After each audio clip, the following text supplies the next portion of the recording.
నిజామాబాద్ జిల్లా నగరంలోని గిరిరాజు కళాశాలలో 3 రోజుల పాటు రైతు మహోత్సవం జరగనుంది.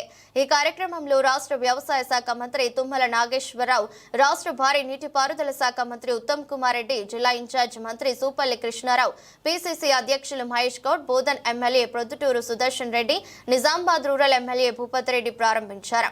3 రోజుల పాటు జరిగే ఈ రైతు మహోత్సవ కార్యక్రమానికి తెలంగాణ ముఖ్యమంత్రి రేవంత్ రెడ్డి భారీ ఎత్తున ఏర్పాటు చేశారు. జిల్లాతో పాటు ఇతర జిల్లా రైతులు హాజరయ్యే విధంగా స్టాల్స్ ఏర్పాటు చేశారు. విత్తనాలు, ఎరువులు, వ్యవసాయ యంత్రీకరణ పరికరాలు స్టాళ్లతో పాటు ఉద్యానవన, మత్స్య, పట్టు పరిశ్రమ, పాడి పరిశ్రమ శాఖలకు సంబంధించిన స్టాళ్లు ఏర్పాటు చేశారు. ఈ నెలలో అధునాతనమైన పరికరాలతో పాటు కొత్త వంటకాలను కూడా రైతులకు పరిచయం చేస్తామని మంత్రి తెలిపారు. ప్రభుత్వం ప్రతిష్టాత్మకంగా చేపట్టిన రైతు మహోత్సవం కార్యక్రమానికి విజయవంతం చేయాలని, ఈ 3 రోజులు కార్యక్రమాన్ని పకడ్బందీగా నిర్వహించేందుకు అన్ని ఏర్పాట్లు చేశామని చెప్పారు.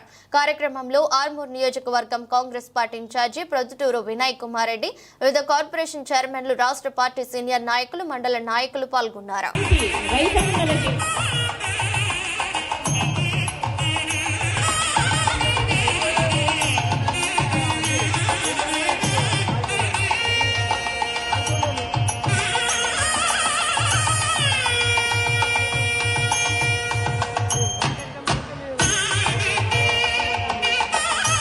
సీట్లకు పైగా కలిసి మీ ముందుకు వస్తామన్న మాట కూడా మాట్లాడుతా ఉన్నా. రైతులారా, నేను మళ్ళీ చెప్తా ఉన్నా, చిన్న చిక్కల సమస్యలు ఉండొచ్చు, ఉంటాయి కూడా. ఆర్థిక నిర్మాణం ఉంది కాబట్టి కొన్ని అందకపోవచ్చు.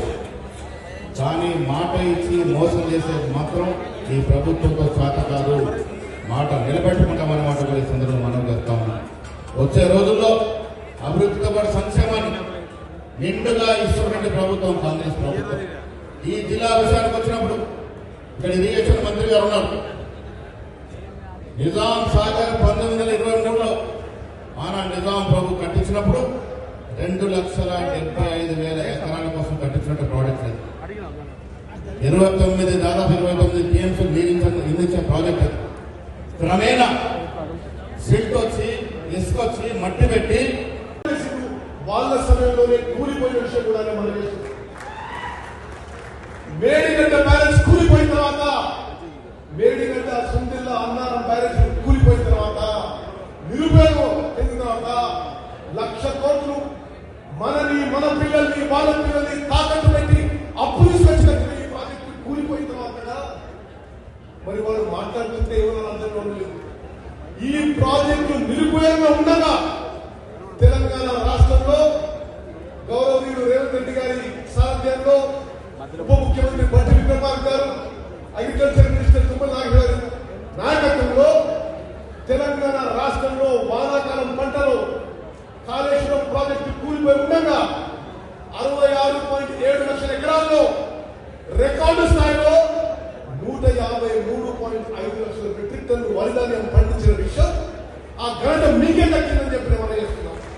స్వతంత్ర భారతదేశంలో ఏ పంటలో కూడా, ఏ రాష్ట్రంలో కూడా, ఉమ్మడి ఆంధ్రప్రదేశ్లో కూడా, తెలంగాణలో కూడా అంత పంట పండలేదు.